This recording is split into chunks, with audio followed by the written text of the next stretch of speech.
twongeye kubasuhuza bakunzi ba Chorale de Kigali. Mu bice bitatu bibanza bya filime mbarankuru ku mateka ya Chorale de Kigali mwamenye byinshi mutari muzi. Muri iki gice cya kane turakomeza kubaganirira ku byaranze amateka ya Chorale de Kigali guhera mu myaka ya za 90. Amateka mabi yaranze igihugu cyacu yagize ingaruka zikomeye kuri sosiyete nyarwanda ndetse n'imiryango itandukanye harimo na Chorale de Kigali.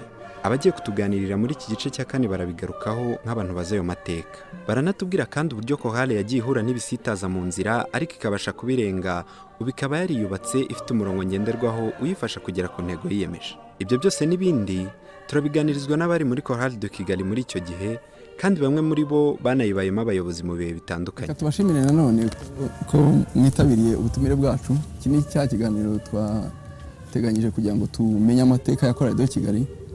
Abaririmbyi ba Chorale de Kigali n'abanyarwanda bibaza ku mateka ya Chorale de Kigali, ugasanga ni ngombwa ko tugeraho tuyababonera.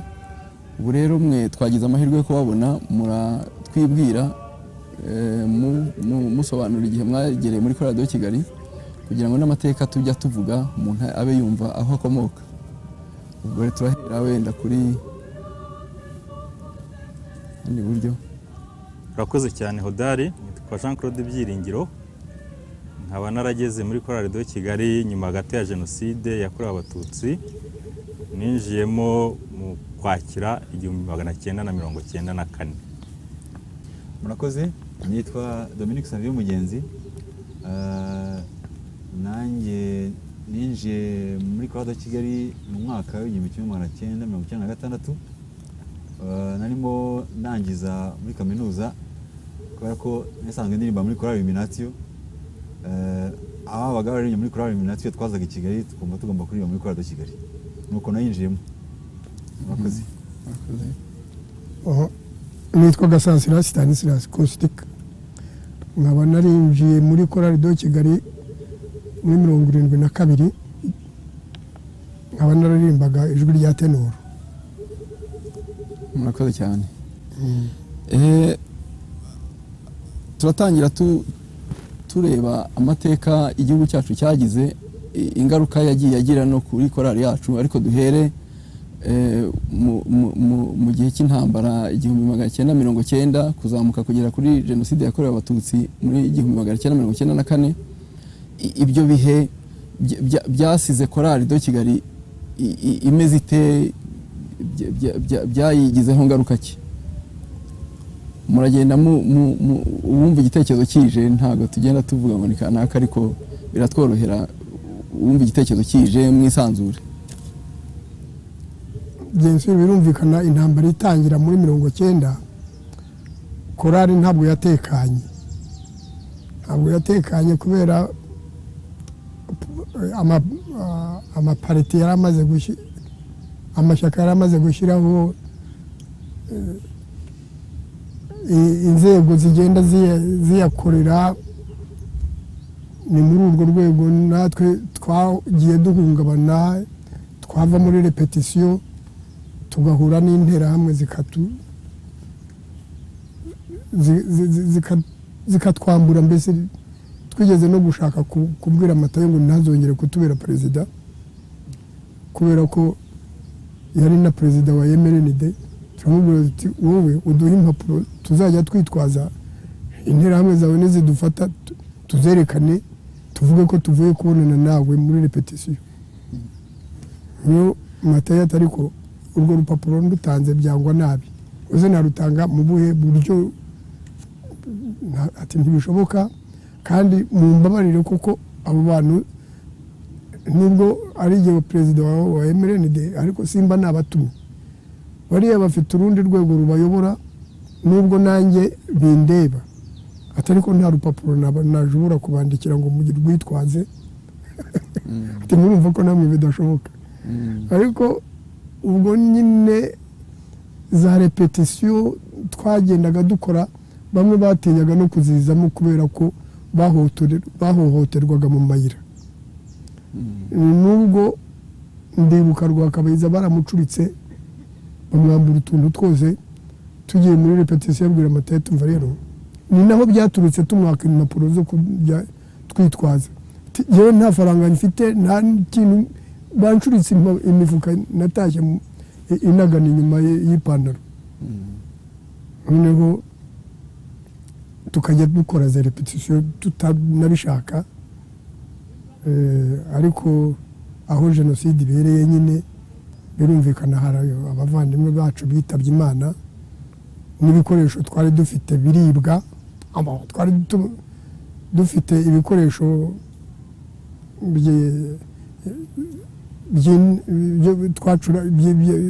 bya koro bya saxophone bya inanga n'iki inanga ntabwo twari twatije inono star ibyo byuma bya fanfare byose za tamburu za clarinette za saxo izo zose twari twarazibakodesheje ariko jenoside irangiye barazihungana tuyoberwa irengero ryabyo birumvikana ko n'abavandimwe bacu harimo abitabye Imana hari abandi bari baragiye mu buhungiro urumva korari yasigaye yarahungabanye mbese dusigara mu cyeragati kugira ngo twongere kubaho byabaye indi ntera nyine umuntu yamenye umubare w'abaririmbyi bari bariho icyo gihe n'uwabasigaye kugira ngo yumve ishusho y'uko guhungabana abapfuye bo ni benshi ntabwo nabakubwira ngo uretse ko bahari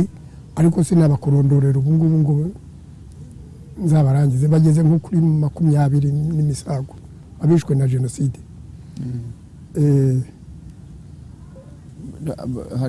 hari ikigeze kuvuga ko mwigeze kuririmba misa ya Pasika mumeze nk'abasezeranaho nubwo byitwa gutyo ariko ngo yari nziza yari nziza cyane iriya Pasika twayiririmbiye Gikondo kuri paruwasi bari badutumiye icyo gihe nibwo twaririmbye bwa nyuma jenoside nyine irabivanga bamwe barahunga abandi barapfa ntabagarutse urebye principe ntabagarutse muza kwiyubaka gute rero uko twiyubatse yewe muri uyu mujyi nahageze mvuye Kabuga aho twari inkotanyi zari zaduhungishirije noneho ngarutse mu mujyi mfata inzu hariya imbere y'urusengero rw'inkuru nziza Apolinari Habyarimana yakoraga muri DHR tuza guhurira mu mujyi aturaho wararokotse ndaho ndi muzima Silveri nawe yari yakoraga muri Transentra harya haruguru ya imbere ya Bakari aho Bakari yari iri noneho turahura bati ubwo ngubwo rero ubwo duhuye nta kuntu twazaho tutaririmba mureke tujye kureba indirimbo zacu twabikaga hariya mu biro bya Matayo niba zikibaho ubwo Matayo nako Apolinari ajya mu kazi yewe nari ntaratangira akazi muri primature ntangira kwinjira muri ya nzu Matayo yakoreragamo kureba amakaraseri y'indirimbo zacu muzima nawe ubwo yahise ajya yinjira muri Transentra twari duhuriye aho ngaho harya kuri kaburimbo ibyo ari byose tugomba kongera kwisuganya uhuye n'undi twaririmbanaga akamubwira tuzanabirangisha mu kiliziya nibiba ngombwa ariko tuzongere turirimbe nuko ngeze muri bya biro bya Matayo hariya iruhande rwa Bakari hagati ya Bakari na Someka niba mubona Someka ahantu yari iri inzu iri iruhande rwa Someka neza usa n'ugana kuri Bakari inzu ikurikira Someka niho Matayo yari afite ibiro muri etaje nka perezida wa MRND nyine noneho ninjiramo icyo gihe hari umusaza witwa Thomas Ntawiha wari perezida w'inama nkuru ya paruwase, arambuna turahoberana turaramukanya ati ugiye ko ndeba uterera ujya kwa Matayo, ngiye kureba umutungo wacu wabikwaga ahangaha niba hari icyarokotse. Ninjiyemo nsanga imirwano yarahagize, hari ibigunguru by'amavuta, ibigunguru bya esanse na mazutu, ibintu byose. None ibigunguru bya mazutu barabirashe bimanukana na bya bikaraseri bimenaho, ibikaraseri biragenda birajandama bihinduka nk'ibyondo.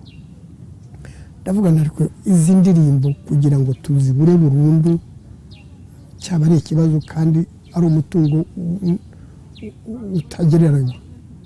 Ndavuga nti yewe mu kanya mu gihe ntarabona akazi juve manuka pe, ndazifata nkazivana muri karaseri nkazanika harya imbere mu kibuga. Hasi hari ikibuga kirimo utubuye, ngafata indirimbo nkazivana muri karaseri izamenweho ayo mavuta, nkazigereka nk'utubuye, izuba rikazikubita.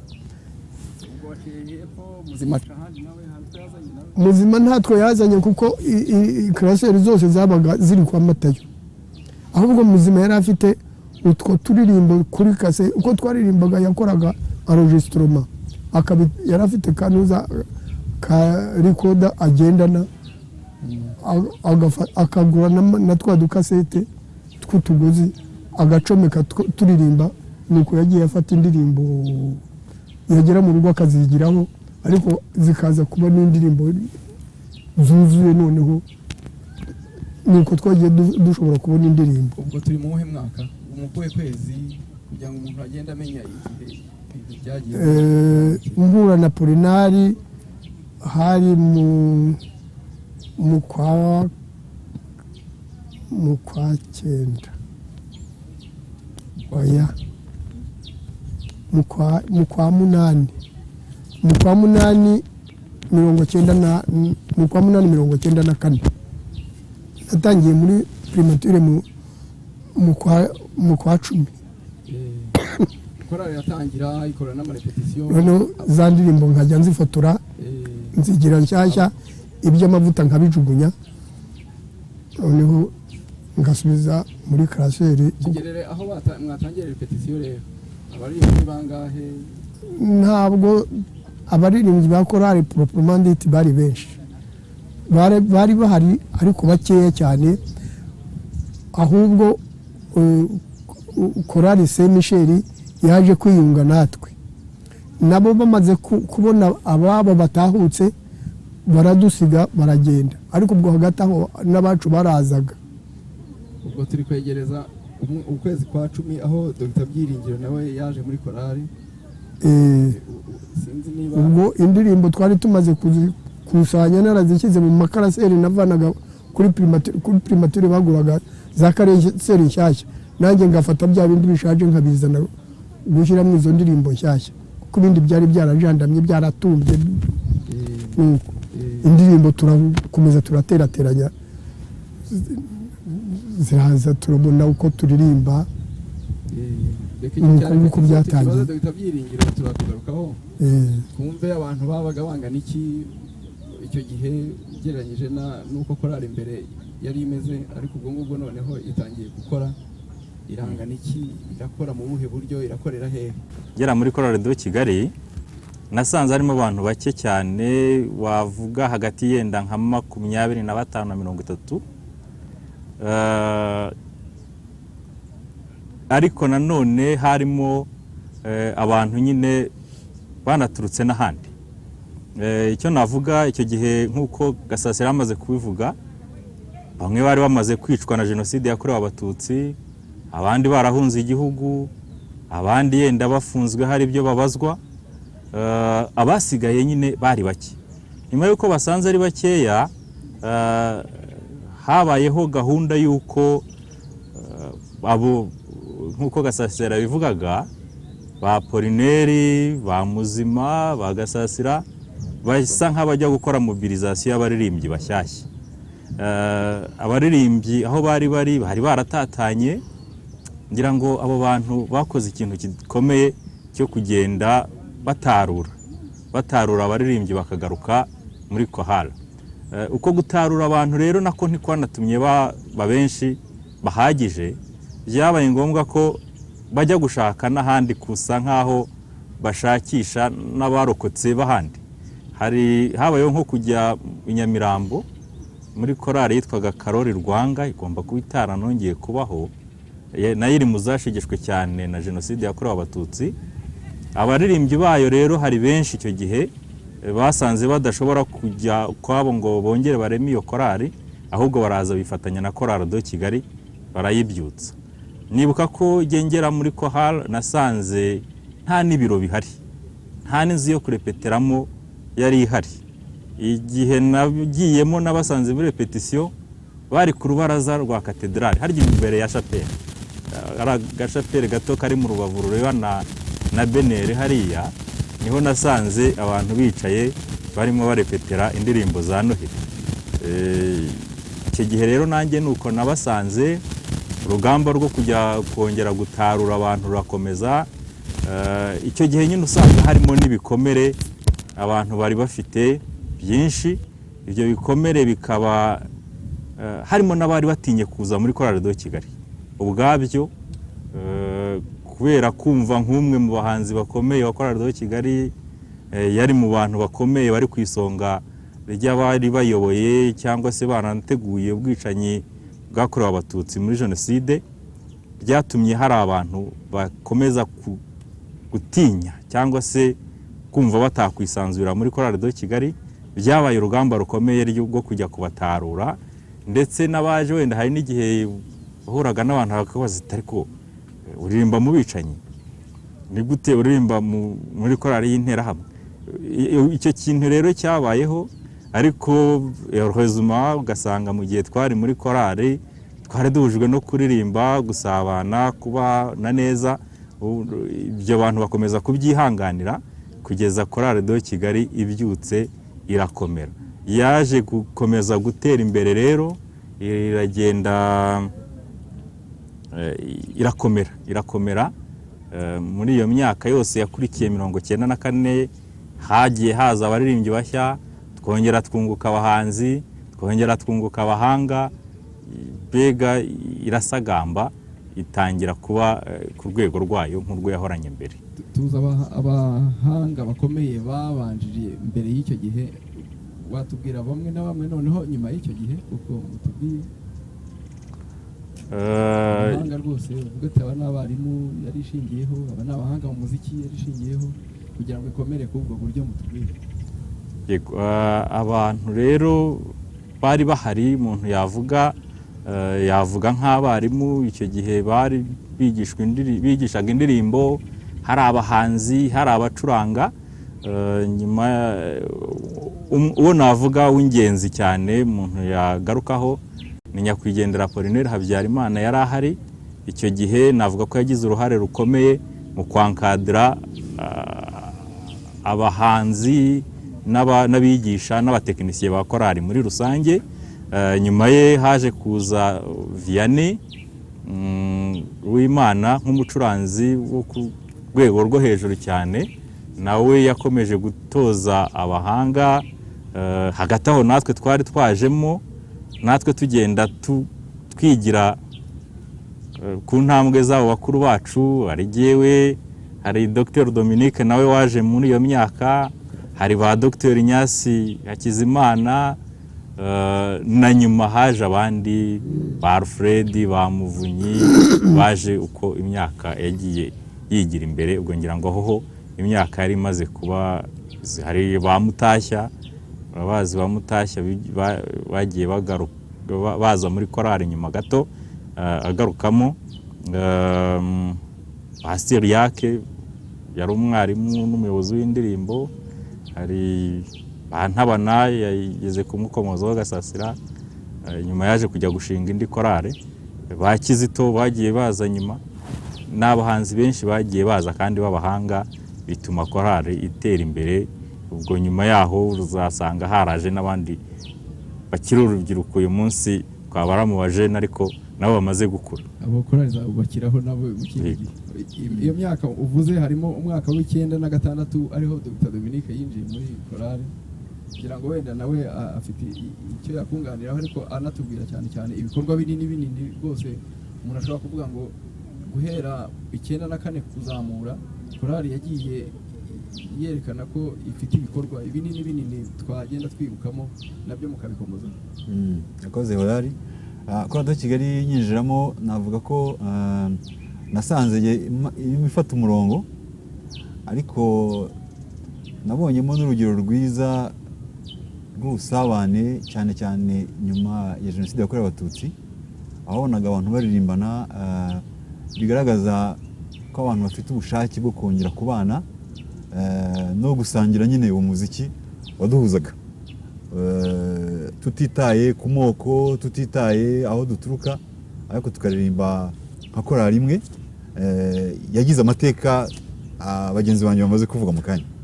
Ibyo rero byatumye umuntu yumva yishimira ko muri Korali de Kigali tukaririmba, nubwo ibisigisi by'amateka bitaburaga gukomeza kutwototera, ariko korali yakomeje kuririmba nka korali imwe, bituma igenda itera imbere.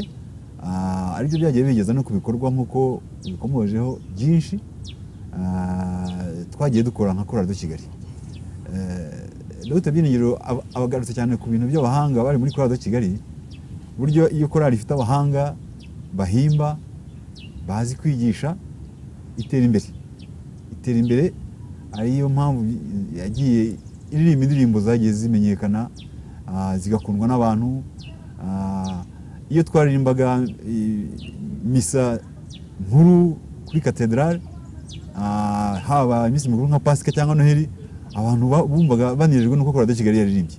Bimwe mu bikorwa hose byagiye bigaragara twagiye dukora. Ikindi navuga nuko wenda byo ni mu myaka ya vuba Korali de Kigali yagezeho itegura ibitaramo byo ni mu myaka ya vuba, ariko ibitaramo byiza pe ubona bimaze kuba amateka muri Korali de Kigali, aho Korali de Kigali nyine itegura igitaramo ugasanga gikunzwe n'abantu, abantu bakabyitabira ku buryo bigeze ku rwego aho abantu baza barenga 3,000 bakaza kureba aho Korali de Kigali yaririmbye. Ibindi bikorwa navuga ni ibikorwa twise ni nka festival twise Music Beyond Borders. Urebye n'izina urebye nta nubwo ari na Korali de Kigali yarishyizeho ko ndumva ari ubufatanye twari dufitanye n'amakorali y'Ubugande, baradutumiye mu mwaka wa 2010 baratumiye mu mwaka wa 2010. Tugira amahirwe bwa mbere mu mateka y'uko Korali de Kigali yagiye kuririmbana n'abaririmbyi baturusha nyine yo bahanga, ariko burya ngo akanyoni katagurutse nikamenya ubweze. Twaragarutse nyine twagezeyo tukaya turirimba twibaza uko barimo baririmba, twumva tutanabegera, ariko twigiyeyo byinshi, bituma natwe mu myaka yakurikiyeho twahise dutegura Music Beyond Borders, uvuga umuziki nyine nyuma y'imipaka niko navuga, nayo twitegura intangaha. Duhuza amakorali Bugande, Burundi, muri Tanzania twarabatumye ariko ntibaje, ariko yabaye igikorwa gikomeye pe. Biri mu bikorwa byadushimishije nka Korali de Kigali twateguye, bituma Korali de Kigali igaragara nka korali ikomeza kuba ku isonga mu makorali yo mu Rwanda, haba mu miririmbire no mu gutekereza iterambere ry'umuziki mu Rwanda. Ndumva muri make rero naba nibutse album zagiye zikorwa. Album hakozwe nyinshi, hari n'izo twakoraga mu myaka ya mbere nyine mu buryo bugoranye, ibyuma by'amashusho n'amajwi cyane cyane bitaratera imbere. Ndibuka nka album twakoreye muri Saint Paul, hakoraga Kinyamateka, irimo indirimbo Apollinaire nka Mwijuru, cyo mbere twakoze Mwijuru ya Apollinaire Habyarimana. Turaririmba nyine dukorana ya mbere isohotse nyine tukumva twakoze ibitangaza, ariko koko byari ibitangaza by'icyo gihe, kuko n'ubu iyo tuyumva twumva iryoshye. Indirimbo twumva yakozwe kera cyane, ariko n'ubu ngubu umuntu umuntu arayumva kumva ko kameme irimo amajwi meza y'abantu b'icyo gihe nyine twaririmba muri icyo gihe. numva kandi uyu munsi album zimaze kuba nyinshi kandi umuntu agenda muri izo album abonamo iterambere rya muzika, abonamo udushya mu bijyanye n'imihimbire n'imiririmbire muri rusange. Murakoze cyane. Abantu icyo wenda turakomeza tugenda tukigarukaho, ariko hari ikibazo nifuza kubaza. Abantu batangarira imibanire, organisation ya Chorale de Kigali yemwe kugeza ubu, ariko bakavuga ko higeze kubaho n'andi mateka mabi mu myaka yegereza 2000. Ntabwo umwaka wenda muratubwira amateka y'uko abantu bacitsemo ibice. Icyo kibazo bavuga cyabayeho giteye, cyatewe n'iki, cyaje gukizwa n'iki? Abantu bakibazaho byinshi, umuntu afite amatsiko yo kumva. Mwatubwiraho ugenda ashyikiriye ingingo yo kuvugaho akatubwira. Reka wenda ngira icyo mbivugaho. Muri iriya myaka nkuko navuze, nyuma ya jenoside korali yarakomeje irakura, inagenda neza, izamuka mu bantu, umubare w'abantu tugenda tugira benshi, ubushobozi burazamuka, igenda inaririmba neza, iramenyera, itera imbere. Aho bigereye mu myaka ya za 1999, 2000, 2001, 2002, yari imaze kugera ku rwego abantu bari batangiye gusa nkaho babona nkaho yaba yageze kuri apoje, ariko wenda mu rwego rwayo aho yari iri hano mu gihugu. Ariko ku rundi ruhande n'ubuzima bwari butangiye kugaruka mu gihugu, abantu batangiye kwiyubaka, abantu batangiye kugenda bagira ubushobozi, ariko n'umubano umaze gukomera hagati y'abantu. Y'abantu rero babana cyane burya ntibabura n'utwo bapfa. Rimwe na rimwe usanga abantu bapfuye utuntu, wenda kubera ko hari amasezerano nagiranye nawe ntituyubahirize neza cyangwa iki. Noneho ariko bitewe n'uri we na influence ufite ku bantu, ukaba icyo kintu gishobora kuza kototera n'umuryango, ariko mu by'ukuri kitari ikibazo cy'umuryango. Aho rero navuga ko hatangiye akantu k'amakimbirane. Amakimbirane agatangirira hagati y'abantu bake, ariko kubera influence wenda abo bantu bashobora kuba bafite mu muryango, bikaba ngombwa ko ashobora gukwira mu bantu bitewe n'uko buri wese, abo baganira, aho basangira agacupa, ibintu nk'ibyo. Ibyo rero byaje gukura, ayo makimbirane agenda yototera no kuharanira ubuyobozi. Ugasanga noneho wa wundi niba mutumvikanye, akreye ikipe ye, atereka noneho n'ubuyobozi tubufate. Ibintu nk'ibyo bibaho, abantu batangira gusa nk'abahanganira kuyobora cyangwa se nk'ababiharanira cyane. Tuza no kugira ibyago icyo gihe, navuga ko niyo myaka umwe mu bahanzi bacu bakomeye, Apollinaire Habyarimana, yaje kurwara, anitaba Imana ngira ngo mu mwaka wa 2002. Icyo gihe niwe washoboraga gukomakoma abantu ati nyamuneka murimo murata umurongo, murimo muratana. Icyo gihe rero urupfu rwe narwo ruri mu byadushegeshe, noneho abantu basana n'abanatandukanye baratatana. Icyo gihe korali icikamo ibice, ariko bigendeye kwa ayo makimbirane, atanashingiye ku moko nk'uko hari abigeze kubitekereza gutyo, ariko hari amakimbirane yataranakomeye, ahubwo abantu batashoboye kumenya kubana nayo no kugira ngo bayakiranure. Navuga ko rero ari icyo cyatumye habaho gutandukana, habaho ibice bibiri, ariko byose rya zina rya Chorale de Kigali birikomeraho, bisa nkaho habayeho Chorale de Kigali iririmbira kuri Saint Michel n'itaririmbira kuri Cathedrale Saint Michel. Nyuma rero yabyo habayeho byinshi biza kuzageraho biyunga cyane. Ibice byabayeho, ariko ikintu cyabiteye element déclencheur kugira ngo ibice biboneke ni iyihe mu by'ukuri? Ari za influence bagiye tubwira abantu, hari icyubahiro bagiye tubwira, amakimbirane, ariko kikubise hasi ibice birashwanye. ikintu kikubise hasi se navuga ngo iki, habayeho uko kuntu abantu bagiye bashaka kwikuza, habaho gusa nk'abashaka guhanganira ubuyobozi, ubuyobozi bubaho ariko ntibyanakunda neza, ayo makimbirane agenda asa nk'akomera, abantu bageze aho bitabaza n'inzego za paruwasi. Ngira ngo Dr Dominique ngira ngo yari muri icyo bise komite de sage cyangwa conseil de sage, yari ishinzwe kugenda ikomakoma ayo makimbirane kugira ngo atabaho. Ariko niba nibuka neza element yatumye bisa nkaho bisenyutse nuko abantu hari ukuntu abantu batekereje ngo iri zina turimo turwanira rya Chorale de Kigali wasa nk'urikuyeho tukayita irindi, abantu badashyiraho izo mbaraga zose bityo ntibayirwanire. Icyo gihe ndabyibuka hari ababishimye abandi ntibabishima, tuvuga ngo reka tuyite Chorale de Kigali nshya tunabisinyire. Abataremeye kuyisinyira rero icyo gihe byabaye ngombwa ko birukanwa muri Cathedrale Saint Michel. Hakora abari bakoze ati Chorale de Kigali ni iyacu, nuko tuyizi, ntabwo twayivaho, ntabwo turi buze kuyita ukundi kugira ngo tuyibagirwe.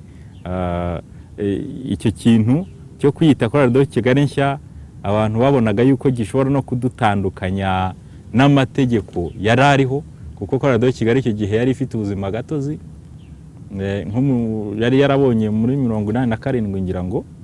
Icyo gihe rero ako kantu ko kutumvikana kuri iyo transition yashoboraga kuvamo ihinduye izina byatumye icikamo ibice. Navuga ko ari cyo gikomeye giyewe ku bwanjye.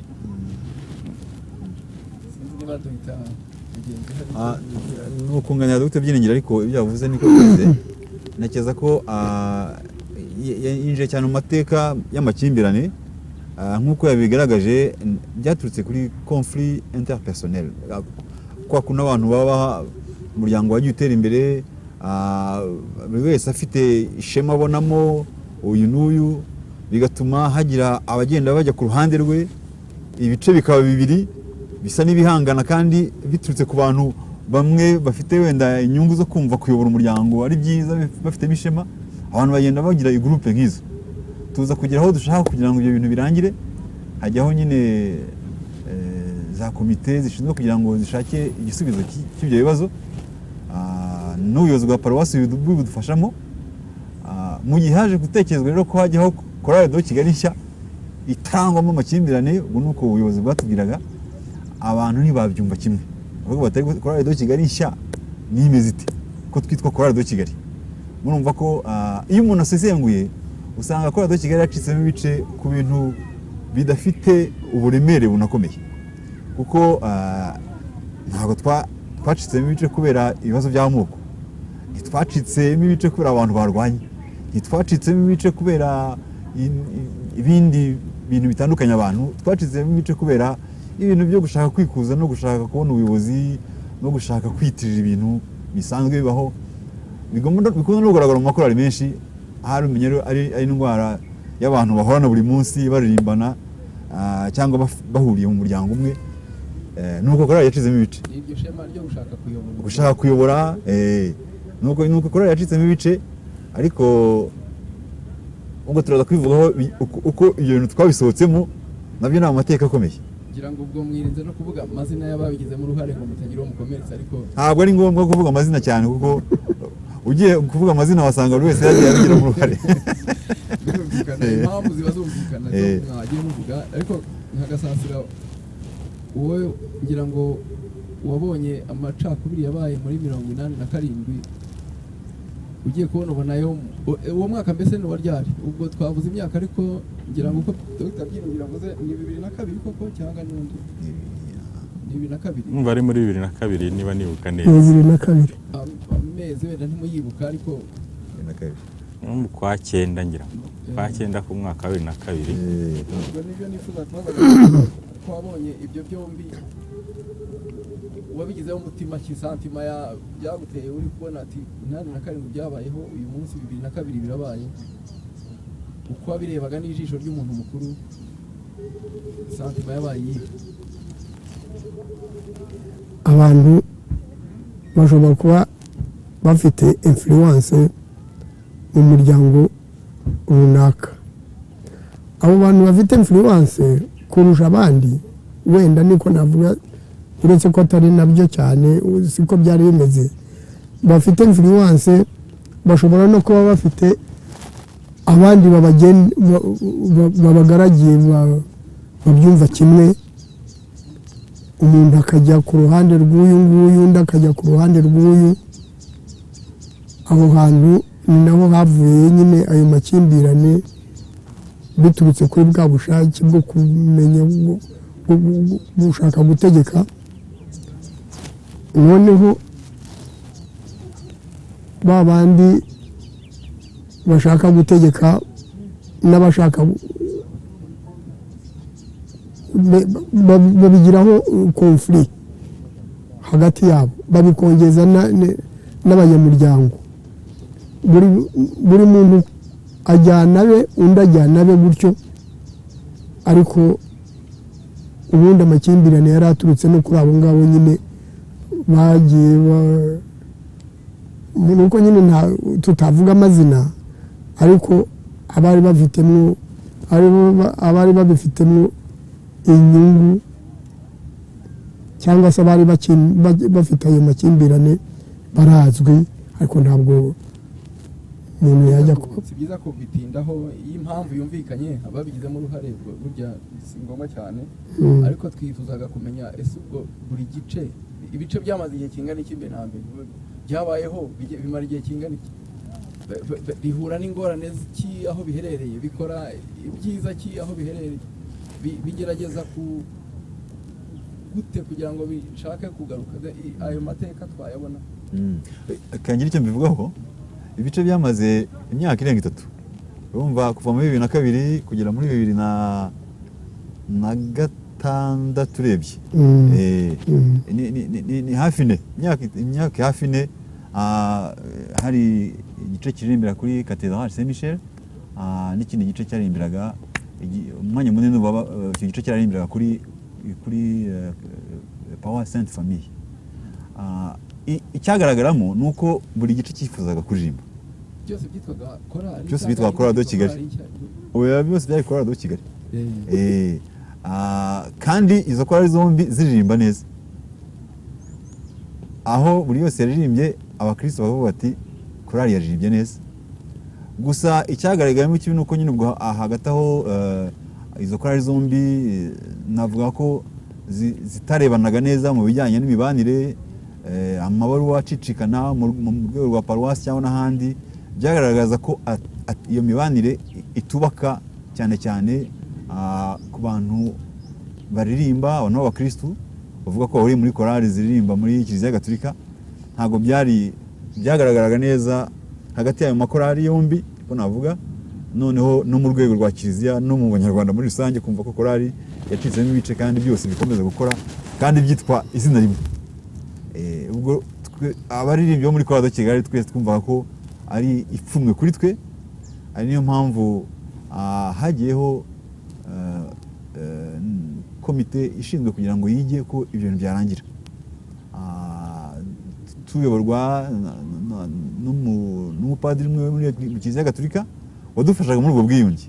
Twakoze urugendo rurerure, ndabyibuka ko buri wa gatatu twarahuraga hafi umwaka urenga, duhura buri mugoroba kugira ngo dushake uburyo ibibazo byarangira, ariko byanagenze neza. Ubushake bwaturutse, navuga ko bwaturutse ku buyobozi bwa Kiliziya, ariko natwe ubwacu nk'abaririmbyi twifuza ko ibintu birangira. Turahura tubyigaho, tureba icyabiteye, dushaka umuti w'ibibazo, kandi tubigeraho kuko urwo rugendo rwose rw'ubwiyunge rwarangiye korali yongera kuba imwe, turanabiserebura, turabyishimira. Haba na misa icyo gihe yabaye y'ubwiyunge, abantu turongera tuba korali imwe, korali noneho twumva ko ikomeye kurenza uko zombi zari zikomeye, kuko abahanzi bo mu makorali yombi bahuriye hamwe, buri korali yagiye itera imbere ku rwego rwayo, irokirita abaririmbyi, irokirita abahanzi, igura ibyuma, noneho izo korali zombi ziba imwe. Noneho ibyo byabaye ingufu zikomeye.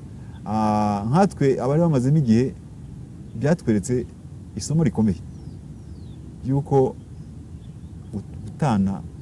gutana si ikintu cyiza na gato, ariko baririmbyi ubwabo ari no ku muryango nyarwanda byabaye isomo nanone ryiza ko amakorali yombi ahuye, kuko byagaragaje ko kwiyunga bishoboka. Abantu umubare w'abaririmbyi wanganaga iki? Duhura abaririmbyi bose, abaririmbyi urumva barengaga 100, kuko buri korali yari imaze kugira abaririmbyi barenga 40-50. Urumva rero korali ifite abaririmbyi barenga 100 yabaga ari korali ikomeye, ku buryo ntabo mwatakaje wenda bavuga ati ntidushaka kujya guhura n'abariya cyangwa se mukabiyirukanira cyangwa nta ibyo byo byabayeho, kuko tumaze guhura hari amabwiriza twagombaga kubahiriza kugira ngo izo korali zibashe kubaho, kandi habeho no kwirinda ko ibyo bintu byazagaruka. Niyo mpamvu rero hari bamwe mu batarashoboye kubahiriza kugendera mu murongo, bamwe bagenda bava muri korali, ariko ntabwo twebwe twabitinzeho cyane, kuko icyo twashakaga ni ubumwe bwa korali, kwiyunga kwa korali.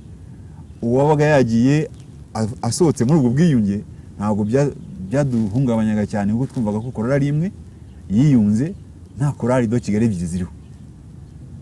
Uvuze umurongo, uvuga ubumwe, abantu kumwe twibazaga, abantu bibaza organisation korali ifite, noneho hashize ngira ngo guhera muri 2006 hashize imyaka myinshi, ubwo bumwe abantu babona, miyoborera abantu babona umurongo uvuga uri guturuka he, umurongo noneho ngubu utanga icyizere cy'uko hehe n'amacakubiri n'ubuhe? Umurongo urahari ukomeye cyane, kuko korali Kigali ubu ngubu ni umuryango ufite amategeko. Buriya twakunze nka korali Kigali kugendera ku buvandimwe cyane, kumva ngo turaririmba, ariko umuryango wose udafite amategeko yubatse neza.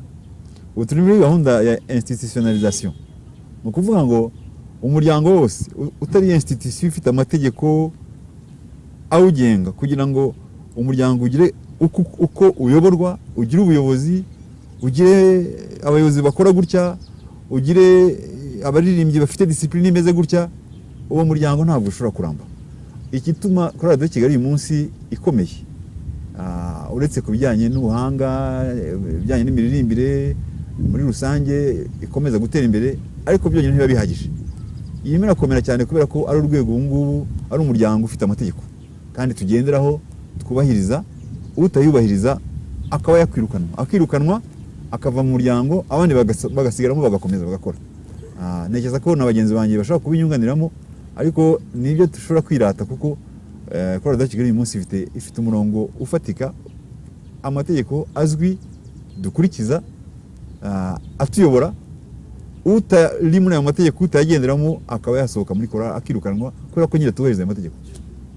Ayo mategeko agatanga icyizere noneho cyo kubaho igihe kirekire nta macakubiri yandi. Umuntu ashaka kubaza ikindi, mu miyoborere systeme z'ubuyobozi ziteye zite muri korali Kigali, zagiye zivuriwa zite kugeza aho bituma noneho ayo mategeko ashyigikirwa?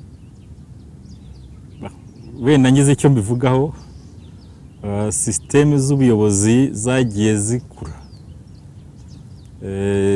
Nibuka ko nko mu bihe bya mbere byakurikiye ubwiyunge, korali Kigali yagiye iyoborwa binyuze muri za komisiyo. Hakabaho za komisiyo zishinzwe ibya tekiniki, hakabaho komisiyo zishinzwe ibya spiritualite, hakabaho komisiyo nyinshi, ntabwo ntibuka uko zanganaga, ariko nibuka ko zari nyinshi kandi zagiye zidufasha. Mu gihe umuryango wari ukiri ahantu navuga ko hadafatika cyane, tukiri mu bwiyunge, ibintu bitarakomera, izo komisiyo nazo zagiye zidufasha gutera indi ntambwe, abantu bakajya mu myiherero, ibijya tekinike bakabyigira hamwe, ariko izo komisiyo zikagenda zunganira komite nyobozi. Nyuma rero uko twagiye dutera intambwe yo kubona amategeko mashya, komisiyo zagiye zigabanywa, hasigara cyane cyane ishinzwe tekinike, izindi zikaba ari za zindi zizaho mu gihe zakenewe. Ikindi navuga cyaranze imiyoborere ni uko imiyoborere yaragabanuye igihe komite zimara kigeze kugabanywa kigirwa gito cyane, kigirwa umwaka umwe, noneho umwaka umwe ubuyobozi bugahabwa inshingano, ariko noneho bwarangiza umwaka hagatorwa ubundi bukagenda, kugira ngo hirindwe cya kindi cyo kubukunda no kubukomeraho. Uko turimo tugenda dutera imbere nanone, ngira ngo mw'igihe giheruka twongeye turongera tukagera ku myaka 2. Icyo bintu rero bijyana n'uko umuntu agenda yigira ku byamubayeho, ku mateka ye, akareba aho yagiye asitara akahafunga kugira ngo hatazongera kuba icyuho. Byatumye noneho twubaka umuryango ufite ibyo ugenderaho. Ngira ngo uyu munsi tugira uburyo dushyiraho gahunda y'ibikorwa. Dukunze kugira gahunda y'ibikorwa byo mu gihe kigufi, ariko n'ibyo mu gihe kirekire uyu munsi turabifite. Gahunda y'ibikorwa by'igihe kirekire by'imyaka 5 birahari. Ibyo byose rero bituma umuryango uburaho ufite ibikorwa bifatika, ufite uburyo bwo kubigendamo, ufite n'uburyo navuga uhuza abanyamuryango, ukanabashyira hamwe, ukabaha umurongo ngenderwaho, uwunaniwe akaba yajya ku ruhande. Ariko uyu munsi ubona ko bidufasha gukomeza kugira intumbero itera imbere. ngira ngo mwagiye mukurikira amateka ya Radio Kigali. Hari Radio Kigali ya kera abantu bakuru bayishinze muri 1966 barakura barakomera. Hari na Radio Kigali uyu munsi mugereranya mute izo Radio Kigali, haba ku buhanga, haba ku mikundirwe, haba kuri iryo shema tuvuga, haba ku bikorwa bikomeye? Murakoze. Radio Kigali iyo umuntu ayirebye mu mateka yayo, mu gihe twayibayemo, usanga hari ibyagiye bihinduka bitewe n'abayiririmbamo. Hari igihe Radio Kigali irimbagamo abantu bakuze, ukabonamo abasaza, abantu bari hejuru y'imyaka 35, ukabona nibo baririmbamo.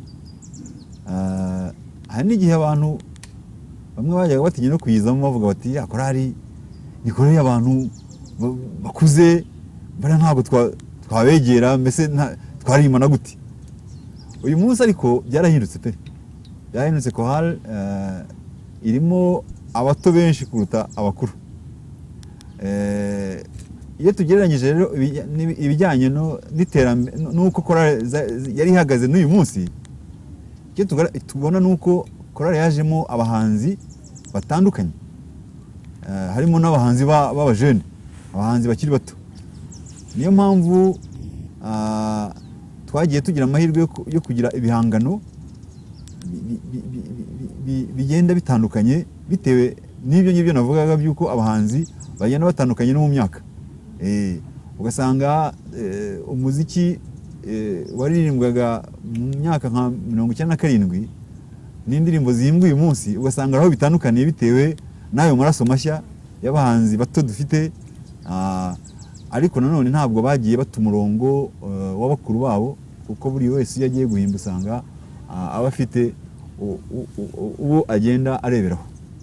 Mu mateka tuhabona ibihangano bikomeye nka Mushumba Ushagawe. Ubu mu gihe cya vuba ni iki twakwibuka cyakoze izina? Hari ibitaramo mu Radio Kigali ikora, hari byinshi ikora, ariko ugereranya abahanzi arakubwira ati kera bahimbaga indirimbo, kera barabahanga, cyangwa kubwira Solve bakakubwira Matayo bakakubwira. Uyu munsi ibihangano nk'ibyo binini bikorwa mbese byerekana ubuhanga, nicyo abantu bafite amatsiko yo kumenya. Wenda icyo ni ikibazo kigoye kugisubiza, kuko nyine nk'uko Dr Dominique yarabivuze, usanga ubuhanzi bwaragiye bwevuriwe, stile zimwe zikaba wenda tutakizitindamo cyane nk'uko zari zimeze hambere. Icyo nakubwira cyo nuko indirimbo nka Mushumba Ushagawe iri mu ndirimbo usibye n'amateka ya Chorale de Kigali, nkeka ko ziri no mu mateka y'u Rwanda muri rusange, kubera yuko ni igihangano gikomeye gifite agaciro gakomeye, kukigereranya n'ibindi bihangano biragoye. Ariko icyo nakubwira nuko n'uyu munsi ibihangano birahari byiza by'abahanzi bashya benshi bakiri n'abatoya, kandi ubona noneho ari ibihangano byiza cyane, mbere na mbere bijyanye n'igihe tugenda tujyamo, cyuko bijyanye na modernisme, bijyanye n'uko isi itera imbere, ugasanga wenda icyo kinyuranyo kirimo. Nk'icyo navuga nuko mu bihe byahise abantu bakunze kureba cyane cyane indirimbo ziri mu muco wacu gusa, ariko ubu munsi Chorale de Kigali imaze gufungukira kureba n'indirimbo ziri mu mico y'ahandi, kandi icyo ngicyo tubona ko kidufasha gutera intambwe. Iyo umuntu ashaka gusimbuka urukiramende agasimbuka urw'iwabo gusa, ntiyakwibwira ko yageze kuri byinshi, ariko iyo urw'iwanyu ushobora kurusimbuka ariko ugasimbuka n'urukiramende rw'abandi, icyo gihe uri mutera intambwe. Uyu munsi rero ubuhanzi bwa Chorale de Kigali bwagiye noneho butangira kugira influence y'umuzika classique, ugasanga rero n'abahanzi bacu barimo baragenda bajya muri iyo sanse, ariko n'ubundi usanga indirimbo zo mu cyiciro nk'ikiza Mushumba Ushagawe nazo zigenda ziza nkeya ariko zirimo. Nicyo navuga nk'ugereranya biriya bihe byombi, hari byinshi usanga buri cyiciro gifite bikomeye tutatakaza nk'icyaranze icyo cyiciro. Hari ubwo buhanzi buteye imbere, gukoresha ibyuma bya fanfare byaranze icyiciro cya kera mbere ya Jenoside yakorewe Abatutsi, ariko n'ubu ngubu gushaka ibindi bisubizo n'abantu begera n'umuziki kuri classique ni ikindi umuntu yareberaho akanakigeranya n'ubuhanzi bw'ubu butandukanyemo gakeya n'ubwo hambere, ariko byose byuzuzanya. Ubu ni uruhe rwego twavuga ko Chorale de Kigali ishaka kugeraho inyotewe, kuko urukiramende rw'ahandi Chorale de Kigali kugerageza kurusimbuka igasubira inyuma ikareba urwo yasimbukaga nayo. Ubu ingamba ni izihe, iragana he Chorale de Kigali, urwego ushaka kumva iriho? Ubwo turi kubibabaza kubera ko muri mu bayobozi, muri mu bayibaye igihe kinini, rero muri mu mwanya mwiza wo kubisubiza. Urakoze. Wenda ngize icyo mvuga kuri icyo kibazo, navuga ko Chorale de Kigali uyu munsi irimo irireba mu ruhando mpuzamahanga. Turimo turashaka ko Chorale de Kigali ijya ku rwego rw'andi makorali mpuzamahanga, ariko ku ruhande rundi ikanazamura urwego rw'imiririmbire mu Rwanda n'imicurangire y'ibyuma. Ngira ngo ibyo twaganiraga mu minsi ishize harimo nko kureba ngo ni gute twatangira nibura tukagira kohari ifite na ka orchestre nibura gatangira ari gato. Ibyo ni ibintu, ni ibiganiro biriho uyu munsi byo kureba ese ka mini orchestre, orchestre de chambre, iyo bita orchestre ibaye ntoya, abantu batangira gutekereza ngo dutekereze tuyiganeho, turebe ko abantu usibye kuririmba gusa banajyanisha n'ibyo ngibyo. Icyo rero ngira ngo ni ukwihinda intera y'icyerekezo yo kureba, tukaba twashaka uburyo ari ubushobozi bwose tugenda tureba tubujyane tubuganisha aho ngaho, tutirebera mu Rwanda gusa, ahubwo twirebe mu ruhando mpuzamahanga, ari nako tuzamura izi mpano mu gihugu, kuko tubona ari ngombwa ko Chorale de Kigali tubigiramo uruhare. Murakoze cyane. Turi kugenda tugana ku musozo w'ikiganiro cyacu, ntibizabuza ko umuntu yungutse ikindi twakongera tukabonana tukakiganiraho. Ni iki mufite mwakongera ku byo twaganiriye? Icyo mbona twakongera ku byo twaganiriye ni uko kugeza uyu munsi tunezezwa nuko korali de Kigali iriho kandi ari korali ikomeye, nk'abayibayemo bayoboye, tumva twifuza ko uwo murongo ifite iwukomeza wo kuba korali yubakiye ku mategeko, ukaba umuryango utazongera kurangwamo amacakubiri bibaho, ahubwo ukabera andi makorali, indi miryango iri mu gihugu urugero rw'umuryango ukora neza. Turifuza kandi ko korali de Kigali ikomeza kugira uruhare mu guteza imbere muzika mu Rwanda, koko ntibe korali yireba gusa, ahubwo igashyiraho ishuri rya muzika, igateza imbere umuziki mu Rwanda mu mashuri yisumbuye no mu bana, mbese korali ikaba koko igakomeza kuba ku isonga ry'amakorali, abandi bakayireberaho. Iyo niyo ntumbero korali de Kigali ifite kandi twifuza ko yakomeza kugira. Murakoze.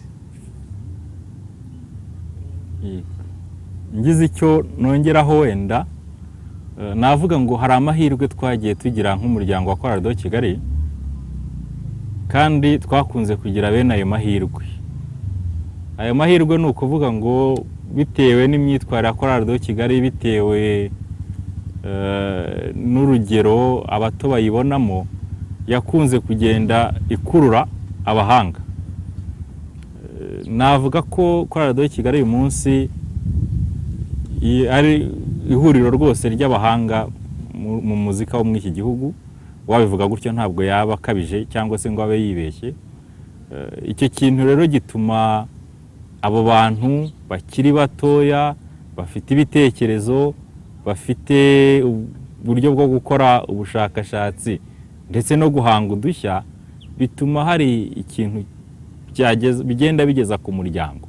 Kuba umuryango warashyizeho uburyo bushya bw'imitekerereze n'imiyoborere, uwo muryango ukaba ugenda uhuriramo impano zitandukanye z'abantu, ni ikintu cyiza, ni opportunité mbona dufata tukagenda tuyubakiraho.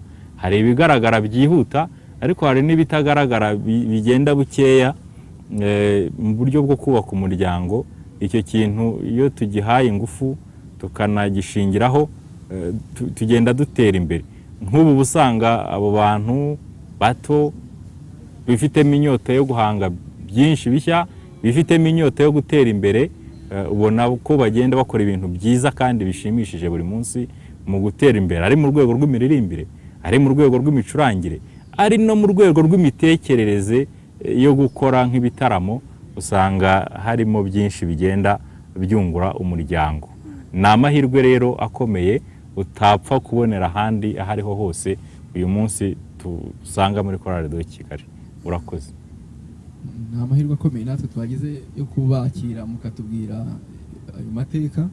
Turabashimiye cyane, tuzongera tubakenere tubahamagare nanone. Urakoze cyane.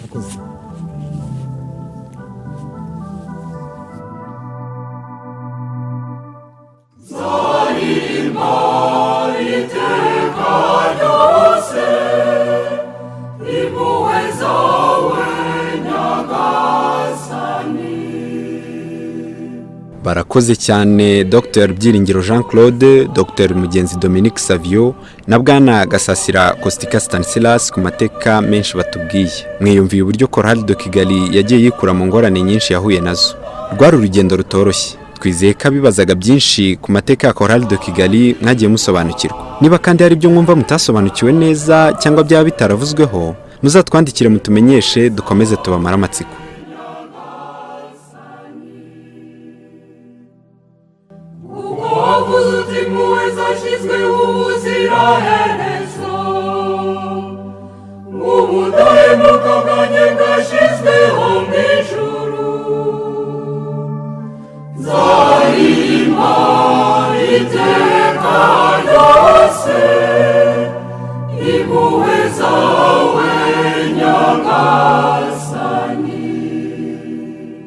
Turabashimiye. Mukomeze munyurwe n'ibyo korali de Kigali bagezaho ku mbuga nkoranyambaga zayo nka Instagram, Twitter, Facebook na website yayo ariyo www.koralidekigali.rw. Mushobora kandi kutwandikira kuri email ariyo koralidekigali@gmail.com. kandi ntimwibagirwe gukora subscribe kuri YouTube channel yayo kugira ngo mujye muhita mubibona bikibageraho. Tubifurije amahoro y'Imana.